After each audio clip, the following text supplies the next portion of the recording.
Planifier, c'est imaginer l'avenir. Comme dit l'adage, qui veut aller loin, ménage sa monture. Les jeunes entreprises échouent parce qu'elles n'arrivent pas à planifier leurs activités.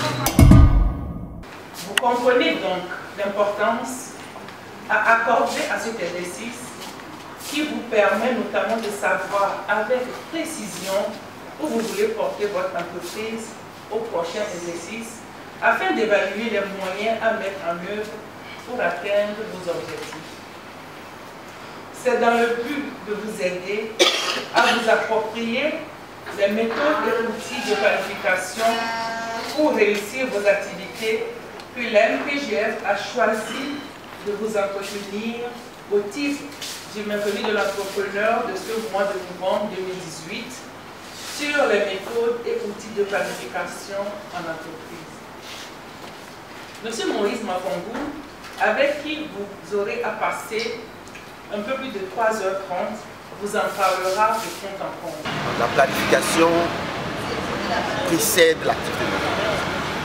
Vous savez, nous avons remarqué que dans notre espace territorial, il y a un déficit d'engouement sur les enjeux de planification. Peut-être parce que l'essai de planification est perçu comme compliqué ou complexe. Et les gens redoutent la planification peut-être parce que on se dit qu'il y a beaucoup de paramètres, on va faire appel à des connaissances de statisticiens, de mathématiciens ou de stratèges. Mais nous nous sommes rendus compte avec l'expérience qu'il n'en est pas forcément le cas. Une petite entreprise, une toute petite entreprise peut se mettre dans la démarche de planification pour, dans un premier temps, maîtriser les activités qu'elle va mettre en œuvre, se projeter dans le temps, maîtriser mieux les aléas qui pourront survenir au fur et à mesure de son activité et ensuite faire un meilleur contrôle. Parce que si on ne planifie pas, il est évident que le contrôle va être difficile.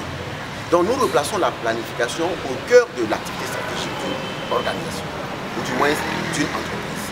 Dans la science, les méthodes sont légion, il y a plusieurs courants. On a de grandes théories qui proposent la manière dont on devrait se prendre pour planifier et adopter une démarche stratégique. Cependant, à l'aune de nos expériences, on pense qu'on peut ramener la chose de la façon la plus simpliste. Identifier déjà ce qu'on pourra faire la semaine prochaine, c'est de la planification.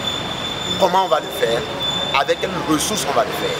Si on arrive à le faire pour une semaine, on peut l'extrapoler au mois, on peut l'extrapoler au trimestre et à l'année. Et si on le fait en tant que toute petite entreprise, ou moins activité génératrice de revenus, quand on va grandir, quand on va prendre du volume, on pourra faire appel à des outils plus sophistiqués pour faire l'exercice. Donc aujourd'hui, notre cri d'alarme, notre conseil, c'est de proposer aux entrepreneurs, aux porteurs de projets, de se mettre dans la logique de scruter l'avenir, d'identifier les activités qu'ils devraient mener, les investissements qu'ils doivent faire, comment ils vont le faire et avec quels moyens ils vont le faire. S'ils le font de façon formelle, c'est-à-dire avec un stylo et une feuille, oui, ils sont en train de faire de la planification. Oui, ils vont faire des résultats. Oui, ils seront prospères. Voilà un peu l'enjeu, l'état d'esprit dans lequel nous allons échanger aujourd'hui avec les entrepreneurs qui ont fait les déplacements de la Chambre de commerce pour partager un peu avec eux les expériences que nous avons déjà éprouvées par ailleurs dans d'autres secteurs, dans d'autres activités. Les expériences en entreprise me confortaient dans ma capacité de vous parler de la planification. Parce que j'ai fait plusieurs fois planification. J'ai participé à des rédactions de plans stratégiques, j'ai participé à des rédactions de plans opérationnels, j'ai participé à des rédactions de plans de travail annuels et budgétisés. Moi-même, j'ai rédigé pour des gens, ils m'ont payé. Donc je pensais que je savais faire. Mais en réalité, j'ai la maladie que vous avez. Et donc je crois qu'aujourd'hui, là, j'ai guéri de cette maladie.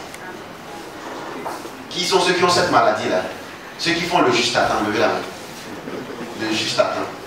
Oh, soyez honnêtes, hein. Le juste à temps. Si vous ne le dites pas, je ne peux pas vous guérir. Ils sont nombreux. Hein. J'ai été agréablement surpris du rapport du business. Mais le résultat et la question, la problématique que vous posez est inhérent à la mentalité togolaise. Il faut dire que nous, Togolais, avons une frilosité, une aversion au risque. Parce qu'on ne veut pas prendre de gros risques. Voilà pourquoi on n'est pas présent sur l'échiquier économique. Il faudrait que des entrepreneurs osent monter des unités à des millions. Aujourd'hui, quand nous allons prendre, je dis n'importe quoi, le secteur touristique, nous n'avons qu'un seul hôtel qui puisse accueillir le reste du monde. Si nous nous aventurons dans le domaine de la transformation en agroalimentaire, c'est un désert. Et pourtant, nous avons un potentiel agricole immense. Si nous aventurons même dans le secteur primaire, dans le secteur de l'extraction minière, nous voyons ce qui se présente. On n'a que les seules vieilles entreprises qui font le phosphate.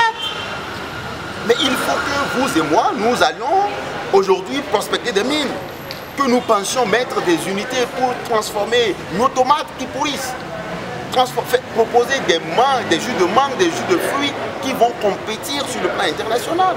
Et cela, il faudrait que les banquiers, le secteur financier accompagnent l'entrepreneuriat. On constate effectivement que le secteur financier n'assiste qu'à une infime proportion la production et la transformation. Les financements abondent dans le secteur du commerce et des services. Il faut changer la vapeur. Si l'industrialisation ne revient pas au cœur des préoccupations de notre économie, il en va que notre économie va caracoler là où elle se trouve. Donc c'est à juste titre que j'ai lu à côté le plan national de développement qui aujourd'hui donne une place prépondérante à l'industrialisation.